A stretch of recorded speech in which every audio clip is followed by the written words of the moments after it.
bigger than the tabulated, the bad thing is the thing. No, like literally that's how. So like if T or if Q calc is greater than Q tab, it's an outlier. So it's the bad thing.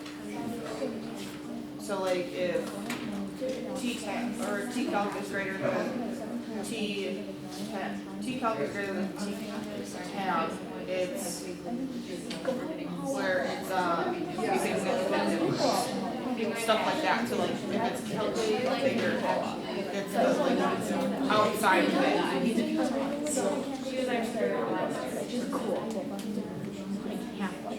Yeah, so it's like so like if F calc is greater than F tab, that's when the standard deviations don't line up. And that's when you have to go to your like funky thing. Compared to like the S school. That's what I want that. She's probably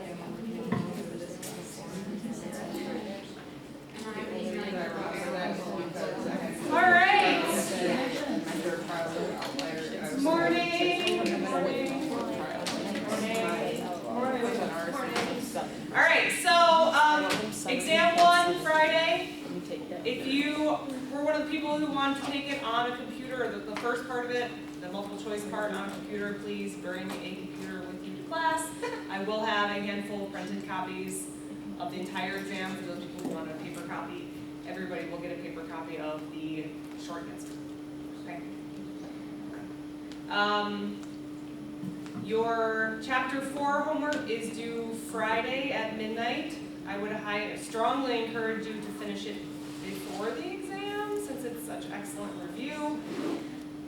But I know how life is, so it is due at midnight on Friday. I have grades in for almost everybody's chapter 2, well everybody's chapter 2 worksheet and almost everybody's chapter 3. I think I have 7 left to grade, so I apologize if you're those 7. I've been trying to get through them, but it just takes me a while. On those, I do put comments, so there are some fairly common errors, or if you have specific errors on yours, I put comments in, so you can go back and look at those comments and sort of see what you did wrong or where you lost points. So I would encourage you to go back and look at those as well.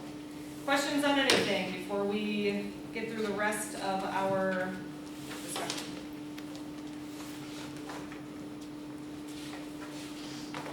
Okay.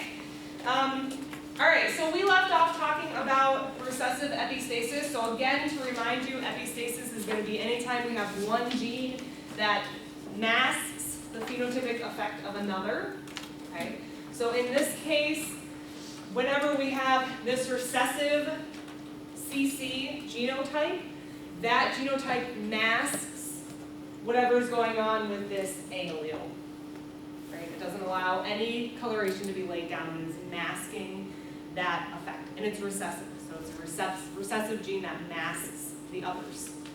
So I know I told you to do this and then give you the answers on the next slide. So if we are looking at a case of recessive epistasis, so let's start off with, we have just a regular dihybrid cross.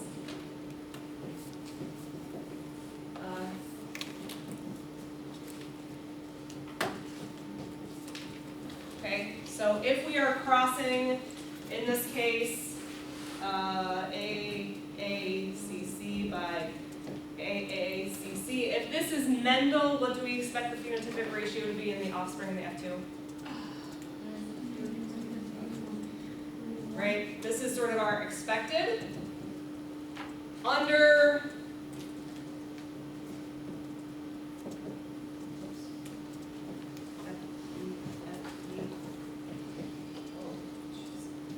stasis, there's a space there, it's not one word. That means to be how I wrote that.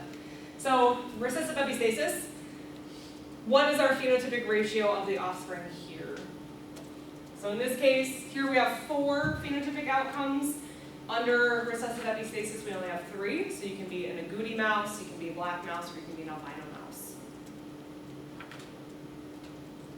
This is what that looks like. Our Punnett square is done exactly the same. Our gametes are exactly the same. The difference is what phenotypes are present. So what is the outcome here? Yeah, so in this case we have 9 to 3 to 4 as being our genotypic, or I'm sorry, our phenotypic outcome. So if you were looking at an exam question and it said you had a dihybrid cross with 2 heterozygote individuals, and the outcome was a phenotypic ratio of F2 of 9 to 3 to 4, and it asked you to explain that pattern. It is not simple recessive dominance, it is recessive epistasis. Okay. Because again, coloration is dependent on that, the presence of a big C allele, and we see anywhere we have these 2 little C alleles, we get an albino. All right, we also have, said all of that. We also have dominant epistasis. Okay, so in dominant epistasis, it's a little bit different. In this case, again, we have 3 we have 2 genes that are affecting each other. This time, it has to do with what enzymes are produced in sort of what do we call this, a metabolic pathway, right? So in order to get a certain color squash, we have to have 2 functional enzymes. If we don't have each of those functional enzymes, we end up with different colorations. So in this case, if you are a dominant Y plant, this enzyme is functional. If you're recessive, this enzyme is not functional. Okay, and again, this affects our phenotypic outcome with dominant epistasis.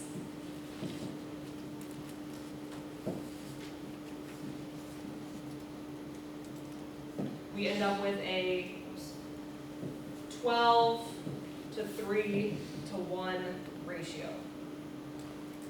Right, so we would have 12 that show our dominant phenotypes, 3 that show sort of our intermediate, and 1 that sort of shows our recessive. If we look at the difference between the recessive epistasis and dominant epistasis in terms of the phenotypic outcomes, what you'll notice is that their names help tell us where the change in phenotypic ratio is. Okay? So in recessive epistasis, we're basically taking these 2 and grouping them together and getting this. Here, with dominant epistasis, we'd be taking these 2 and grouping them together into 12. So we push them towards that dominant phenotype. Here we push them more towards the recessive phenotype. So this is all about how genes sort of play on each other to create different phenotypic outcomes. So I think this is, not quite our last, we're getting close to the end of sort of our extensions of Mendel. I will remind you that in the genotypic world, all of these follow genotypic Mendelian expectations, right? When we look at the Punnett squares, this looks exactly like what we would expect from a genotypic standpoint. When we look at the phenotypic outcome, that's what looks different from Mendel. Okay, so that's how these genes are being expressed. So I think 2 weeks from now in lab, we're going to talk a little bit more about complementation. But with complementation, what we end up with is 2 different mutants that have the same phenotype but different genes that are causing that mutation. And actually, in lab this week, you looked at green-eyed flies, right? For those of you who were in lab already. And each of those green-eyed flies had a different mutation, right? Right, so every mutation that we were looking at caused the same phenotypic outcome, but those mutations were at different places. So if you take 2 mutant lines that are true breeding and you cross them, what you end up with is offspring that all have the wild type. Does that make sense to everyone? So if we kind of think about this, let's say we have not gonna, okay, this is a green-eyed fruit fly. Isn't it beautiful? It's green-eyed. This one is going to have this genotype. I'm just entirely making this up, okay? This recessive piece is what causes this mutation. Our other green-eyed fly, looks like a potato thighs, has this genotype.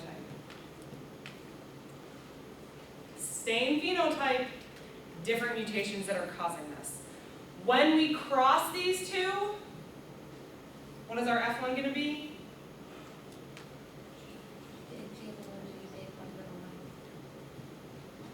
What is this guy going to look like? Either one of the parents?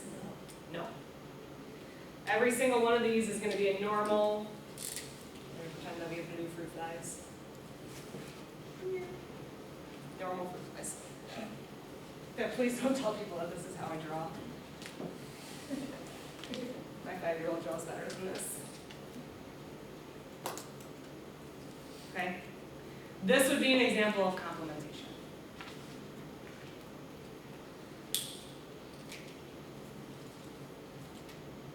So here, again, is another, this is just the same sort of example here where we have a flower that's purple. Two sort of early geneticists got white breeding varieties, and these white breeding varieties were white for different reasons. Okay, they had different mutations. So in the parental generation, both were phenotypically white. Again, we have one homozygote dominant and then one heterozygote dominant locus here, and then the opposite on this one. When we cross them, we got all purple. Okay? The loss of function recessive allele from this parent was replaced with a functional allele from this parent, and this loss of function recessive mutation was replaced with a functional allele from this parent. So the offspring got two functional alleles, which allowed them to produce the proper or the expected purple color, and then two white alleles.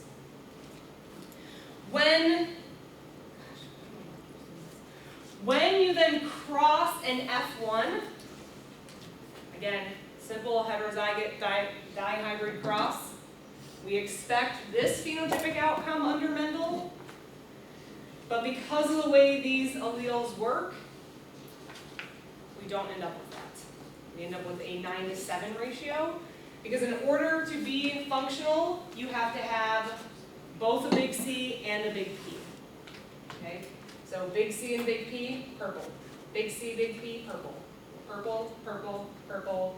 Here we have dominant for, homozygote dominant for the C alleles, but homozygote recessive for the white alleles. Right? We now have a non-functional color allele. Right? So white, purple. Here we have a recessive, homozygote recessive locus, white, white, white, white, white, white. Okay, so when we count these up, we'd be basically saying anything that is homozygote recessive for either locus is going to be white. The rest of them are going to be purple. So now we have a 9-to-7 ratio. Right? Again, deviates from what we see here. So you can add that as another category. Okay, so this is a table from your book, which I would encourage you to at least sort of glance at before the exam. Some of these we didn't talk about, so these bottom three we didn't talk about, so you can kind of ignore those. These top four are the ones we just sort of covered. And so again, if I gave you a question where I said you have a 12-to-3-to-1 ratio, what's going on? You would be able to say, well, Dr. Brandt, that is an excellent example of dominant homeostasis.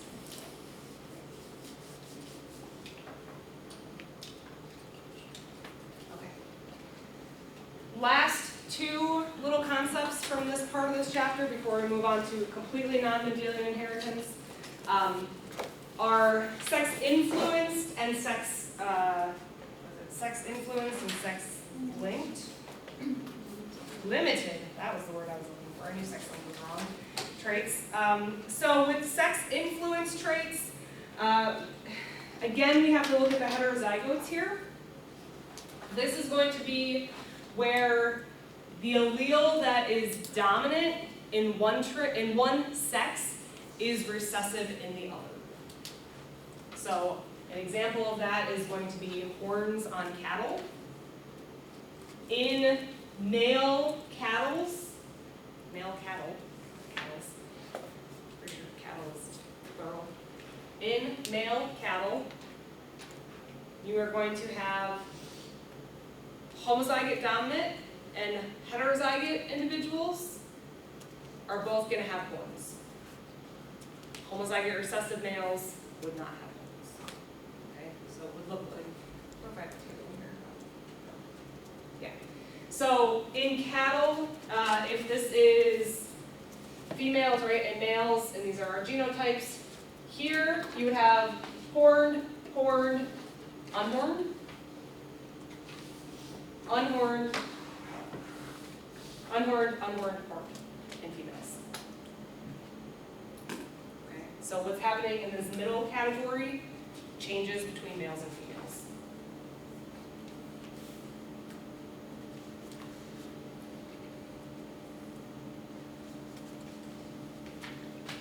Right? So I want to be very clear that these traits are influenced by sex, and so what varies a lot between male and female? What would cause this sort of pattern? We call them sex influenced. What are they probably actually being influenced by? Hormones? Probably hormonal status. Right? So the presence of testosterone plus a dominant or a big B allele would result in horn-like growth. Absence of testosterone reduces horn-like growth in that heterozygote would be a potential reason. These are not sex-linked. They are not on the X and Y chromosome. They are still carried on autosomes. They are just expressed differently between males and females.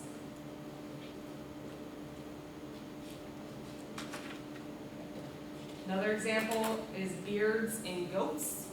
Okay, so most females would be beardless.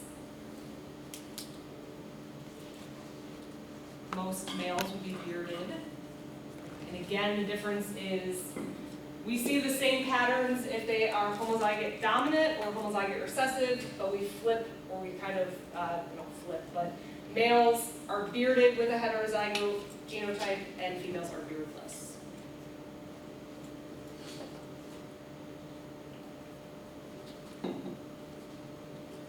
Sometimes certain types of balding is sex influenced. Kind of what we think of as typical male pattern baldness is X-linked, but other types of balding are sex influenced, which is why males tend to bald more than females.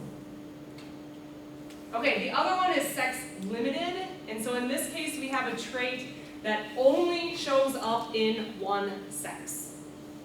Okay, so with sex influenced, genotype is going to determine different phenotypes in the different sexes. Here we have traits or genotypes that are never expressed in one of the sexes. So cock feathering, which is what we see in this is hen, right? Everybody recognize their farm animals. This is a hen, this is a rooster. Yes. Roosters, just like most birds, males are very ornate and tend to be much more colorful and beautiful. We call that cock feathering. That's what we have here. You should never see a female that looks like this. It's not a female then, right? It's going to be a male hen, a male chicken, right? Phenotypically, these are our options for genotype. Genotypically, these are our options for our genotype. Regardless of what allelic combination a female has, she looks female. In a male, if they are dominant or heterozygote, also hen feathered, but if they are homozygote recessive, they will display the cock feathering pattern. Okay. In humans, gonad development would be something that we only see in one sex or the other. Okay, so you have usually one or the other reproductive systems. Those are sex-limited traits. Okay, any questions on extensions of Mendel?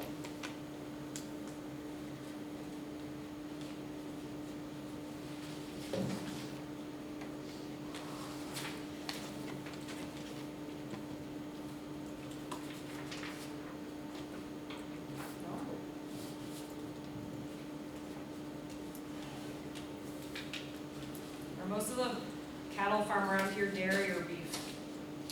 Anybody might know. Dairy? I don't know. I assume dairy, but I mean, I know that there's both. Grew up in a big dairy farm community. Okay. Are we ready to move into the very different world of non-Mendelian inheritance? No, there's actually, we're not going to go into a lot of depth on this. I wish that we could because there's some super cool things that happen here, but I'm just going to go very generally over some of these concepts. All right. So when we're dealing with non-Mendelian inheritance, we are looking at traits or characteristics or phenotypes that are literally inherited in non-Mendelian ways. Okay, they aren't necessarily passed from parent to offspring. Well, they aren't biparentally inherited, right, from two parents to one. Most of the time, what we're going to actually be dealing with is a trait that is specific from one parent. Okay, so we already mentioned a little bit, like just nuclear cytoplasmic inheritance of the mitochondrial DNA, right? Just one parent to the offspring. So, we already talked about that. So, these are sort of our two major examples of what we call cytoplasmic inheritance. Okay, and so in humans, in mammals, in most vertebrate species, it's going to be inheritance of a mitochondrial genome from mother to offspring. Okay, so when we talk about gamete fertilization, what does dad contribute to this process? What is dad's contribution to a zygote? 23 chromosomes. 23 chromosomes, 1 through 22 autosomes, and the X or Y chromosome, sex chromosome. Right? What does mom contribute? 23 chromosomes. Mom also contributes 23 chromosomes,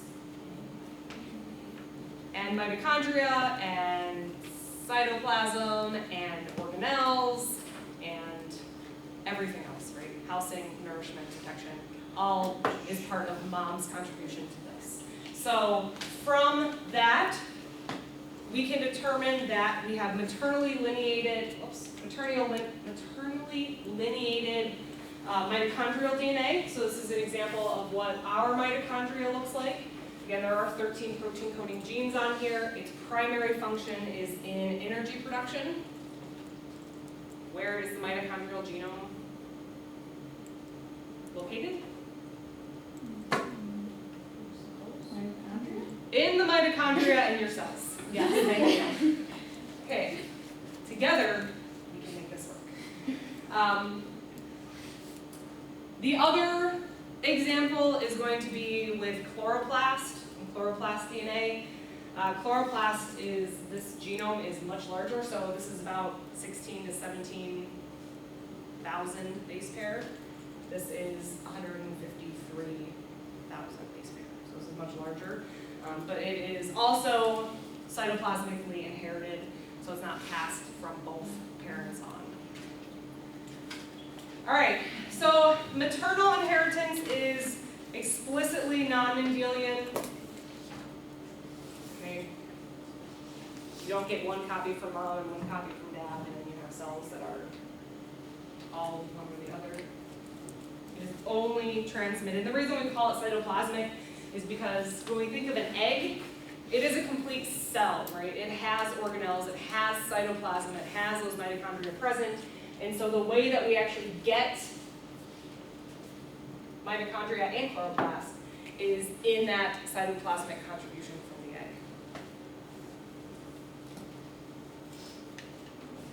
So this is just an example of where we start with cell division and then how we end up with all of these cells with all of these mitochondria, all from mom. Usually, most people only get one copy of mitochondria, not one copy of mitochondria. You'll have multiple mitochondria, but every mitochondria has the same circular genome in it. There are cases where that is not true, and some people will have more than one copy of the mitochondria. Sometimes that's called parental leakage, which means that when the sperm fertilizes the egg, a mitochondria slips in with the nuclear genome. The other option is that mom had multiple mitochondrial genomes and that was passed into an egg.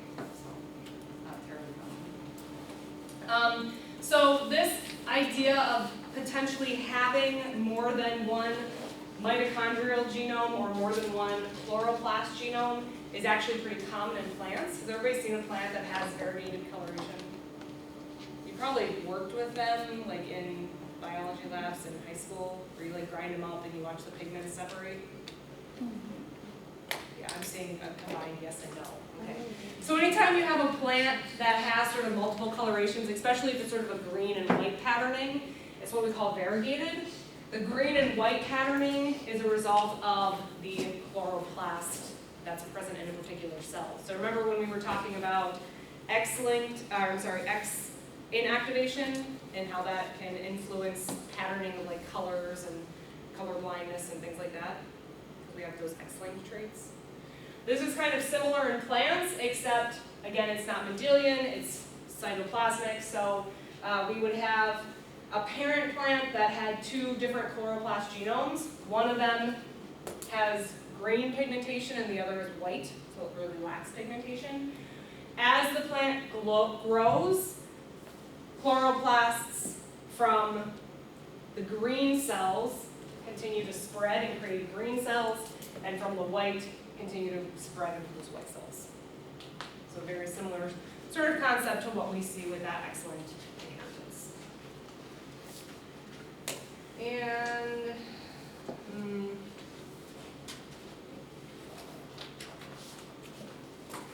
I am not going to walk us through this now for the sake of time and just sort of, again, I sort of want to just go through this quickly.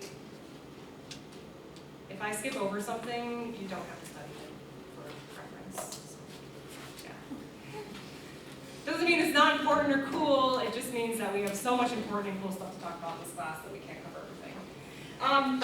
So we often don't, when we're talking about diseases or disorders or interesting things about the human genome, we're really focusing on our 23 nuclear chromosomes.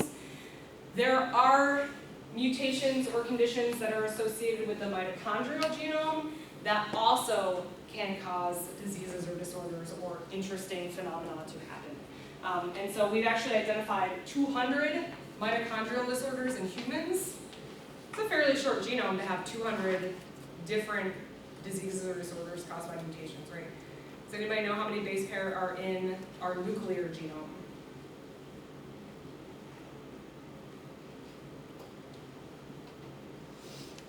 I feel like I have failed already. Somebody take a guess. Say it louder. To be more specific.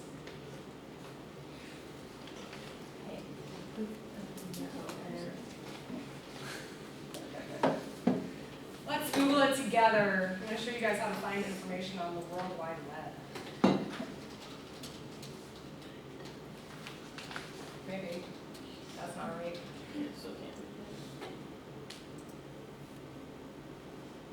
That's not very informative. Wikipedia, a greatest place. Ta-da! That's not helpful either. So it's about 3 billion nucleotides. That is pretty close. said millions as in plural. So my husband gave me this great example the other day.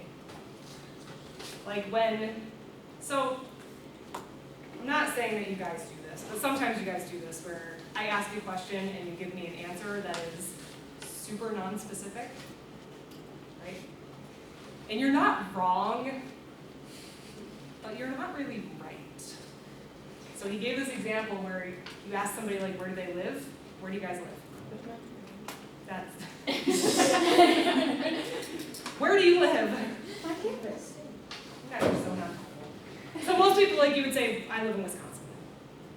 Right? That would be a very not wrong, but not specific answer. And then you say, okay, well, can I just go to Wisconsin and find you? Probably. You tried hard enough. Yeah, you could probably give me a specific answer if you try hard enough too. But Brianna's gonna find you an apple. I was gonna I say. I'm not hiding. You guys can probably find me real easy. Just don't. I shouldn't tell her to do that. Please don't find me. I mean, if you do, you do. I actually, she's like, please do, but like don't at the same time. I don't want to like come off as like I don't want people around me, but I've not actually run into any students who don't think that. Although I know that. Anyways, 3 billion nucleotides in the nuclear genome. How many are in the mitochondrial genome? I literally just said this. 16,000. Which number is bigger? The second one for sure. All right. Okay, so these are our chromosomes, right? The other thing I don't think I've mentioned yet is that our chromosomes are numbered and ordered this way based on length. So chromosome 1 is the longest, and then it gets smaller down to 22. You didn't cover. Tangent. Complete tangent. Okay, so anyways, even in this very short genome, we have lots of potential for mutations that result in conditions or diseases or disorders, right? So these are just some examples. You'll notice that the examples up here are often going to be associated in some way with ATP production, right? So some sort of energy production or tRNAs. So everybody know what our tRNAs do? They are transfer RNAs. They are essential in transcription and translation. So we can't make a protein without tRNAs. If we didn't have the genes in the mitochondria that code for the tRNA that carries a particular amino acid, we could not make proteins properly. Okay, so protein production disorders potentially linked to the mitochondria and energy production, ATP production. Okay, so one type of non-Mendelian inheritance is going to be cytoplasmic inheritance. If there's something wrong with your mitochondria, thank your mom. Or maybe I should say, if you have a healthy, functional mitochondria, thank your mom. Otherwise, it's not her fault, it's her mom's fault, or her mom's fault, or somewhere there was a mutation. Okay, another type of non-Mendelian inheritance is also the responsibility of mom, and it is called maternal affect. So in maternal affect, the phenotype of the offspring is a direct result of the genotype of the mother. I'm going to say that again. The phenotype of the offspring is the direct result of the genotype of mom. Okay. One of the places that we see this is in snails. Everybody can picture a snail shell and how they like twist. Okay, well some of them twist to the right and some of them twist to the left. That's not random. That is the result of a maternal affect gene. So when we look at this from generation to generation, we have parents here. Okay, so this is mom. This is dad. Okay. This is their F1 offspring. All of them are genotypically heterozygotes, and all of them are showing the characteristic of mom, right? They're twisting to the right. Normal, is what we expect, right? Okay. If we do the reciprocal of that, and mom is homozygote recessive, so she's little d, and dad is homozygote dominant, so all we've done is switched their genotypes. All of the F1s, genotypically, big D, little d, phenotypically all twist to the left. Okay? So, in this case, mom's genotype determines the phenotype of the F1. Mom's genotype determines the phenotype. Does everybody see that? Okay, this gets very confusing because we have a heterozygate individual that's showing our recessive trait. When we cross these two generations, we end up with an F2 where every single one twists to the right.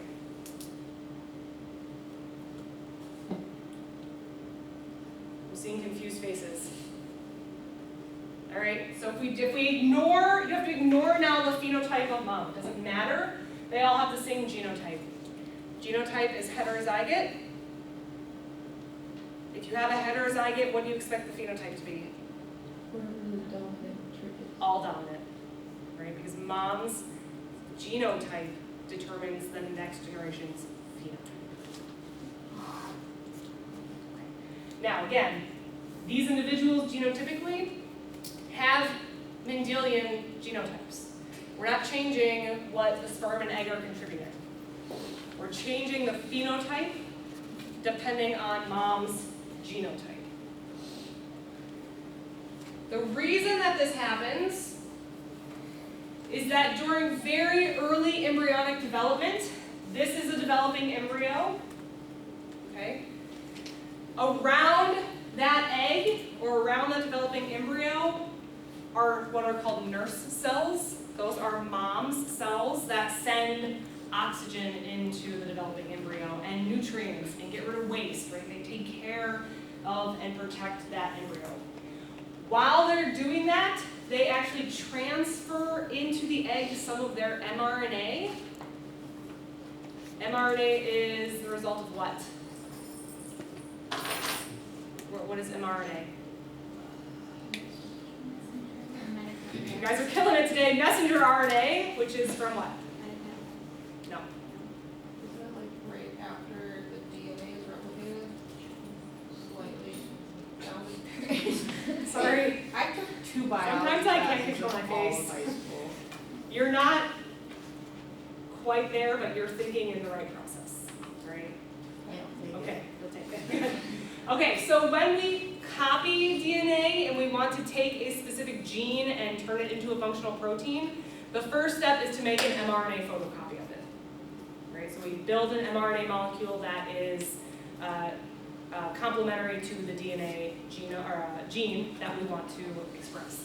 So these parent cells are making mRNA copies of this allele that codes for right or left-hand twists, and some of those get passed into the egg. This happens so early in the embryonic development process that it influences body form. Okay? So rather than this egg expressing the chromosomes that it gets during fertilization, it expresses these mRNA copies that are present super, super early in embryonic development. Okay? So mom is giving mRNA copies that code for D, which is dextral or right-hand twisting.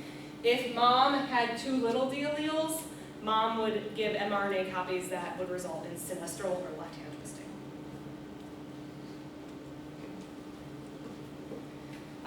This does happen. This is just obviously an example. This happens usually very, very early in development, and it's almost always body plan oriented, right? Because that's before the chromosomes for mom and dad have a chance to start sort of determining what's going on in the body.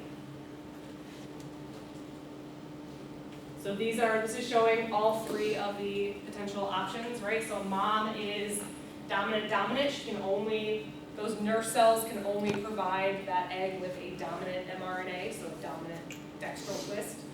Here, they're going to provide or give both dominant and recessive, but that dominant piece, again, is going to determine that it twists right-handed. And here, mom provides only homozygous recessive mRNA molecules, so it'll twist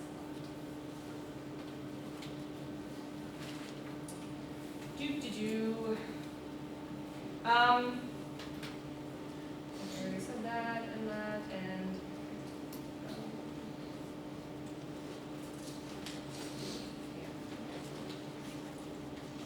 okay.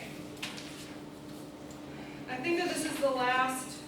I think this is the last piece for this. Do I have a lot more in there?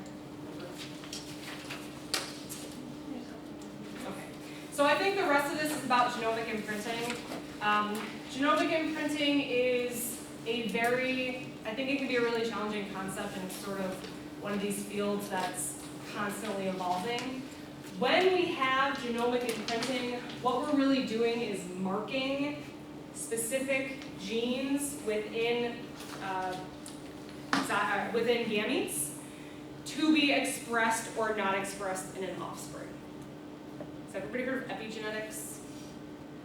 Okay, so epigenetics is basically over the course of your lifetime since you've been born, has your DNA sequence likely changed? Probably not, right? Mutation rates are low, maybe you've accumulated a mutation or two, but they're probably not mutations that are going to cause any problems. But if you were to look at identical twins, how many people know a set of identical twins? Can you tell them apart? No. Yes. You know them most of your life, you can probably tell them apart, right? So they look identical, but they also look a little bit different. Yeah? That little difference, and behaviorally they're different, right? They're not the same person.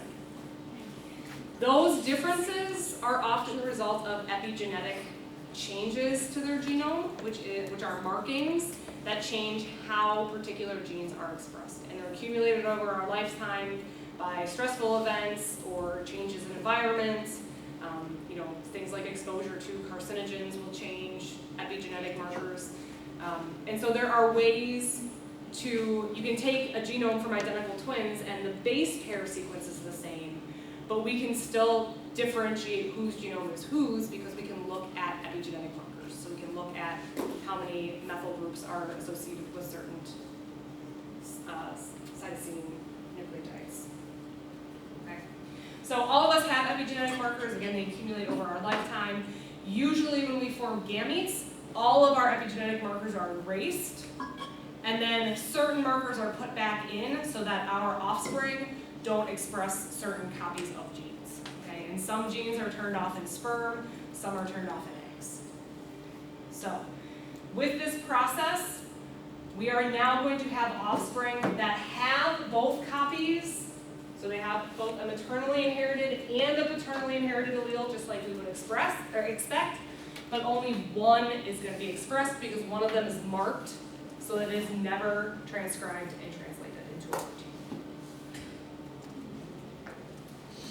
So this is an example using insulin-like growth factor in mice.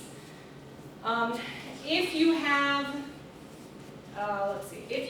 a copy of this allele, well, actually, let's just walk through this. Okay, so this negative, where we see negative sign, it means that we have a loss of function allele, and if we have a loss of function allele that's expressed, what that means is that the offspring are dwarfed. So they're very small mice, right? So if we look at this litter of mice, these are all the same litter.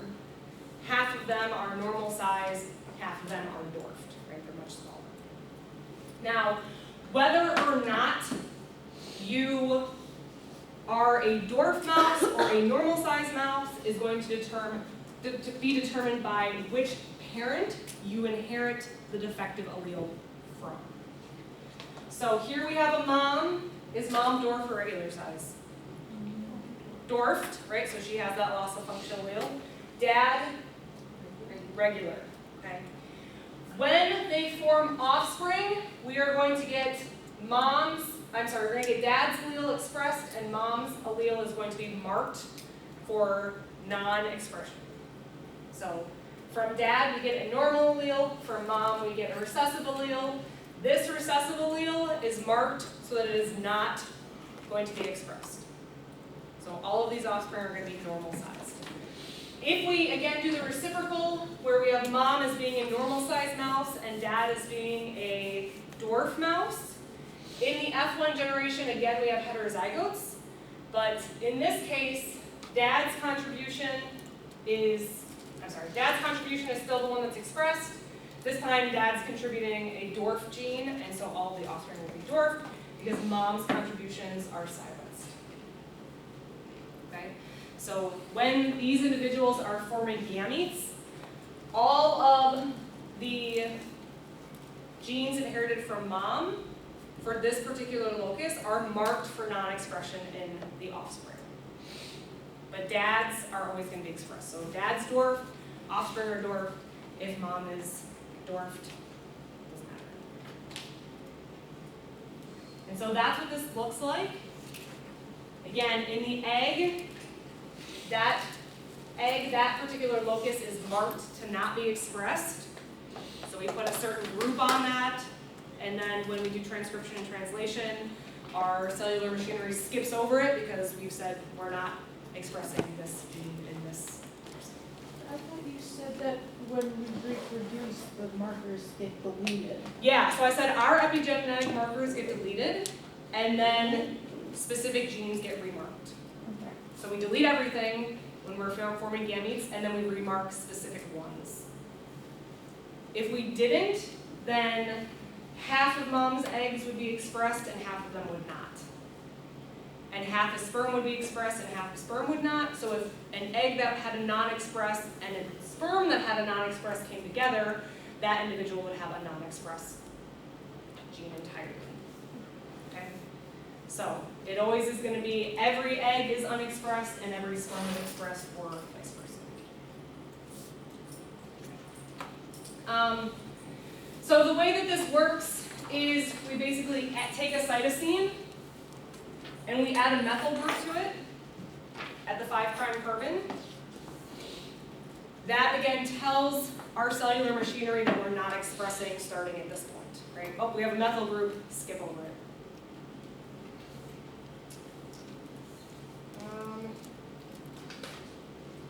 And I think this is an interesting example in humans, and so I'm just going to sort of very quickly talk through this. So we have two syndromes that are present or caused by deletion in the same chromosome. If you express one of these or the other, it tells you which parent had that particular deletion and which one you're actually phenotypically showing. So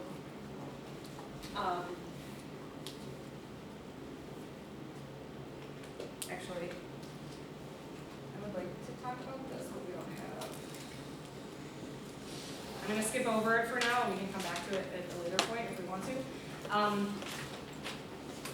And I think the last thing I'll mention is this idea of pleiotropy, just because I think it's important. When we have pleiotropy, we have one gene that affects many traits.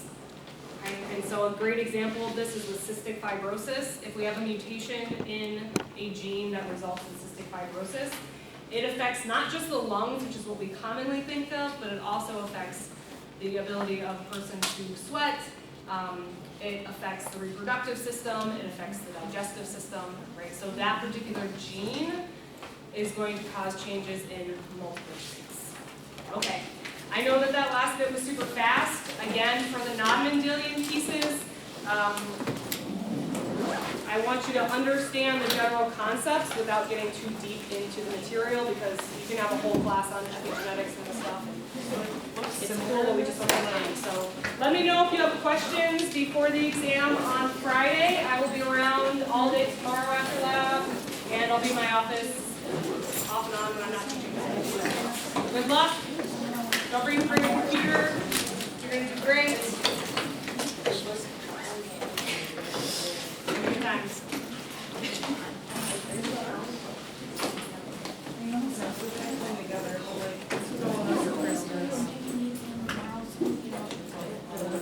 Yes, I got an email from her.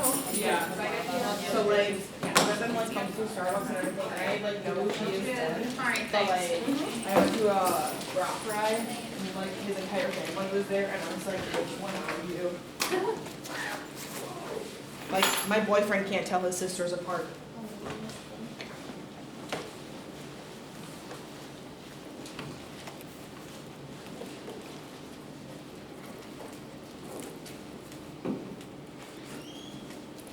Question? Yes. Question on 10, but I'll ask you tomorrow, we actually, the snail thing. Okay. So for this one, like, this is kind of like what we did with the bias, where like you do a similar, like, kind of activity or something. Yes. Yeah. So you would do this, and every individual would do some version of that, right? So they would all do this. Okay. Here you would get, everything. You guys think I'm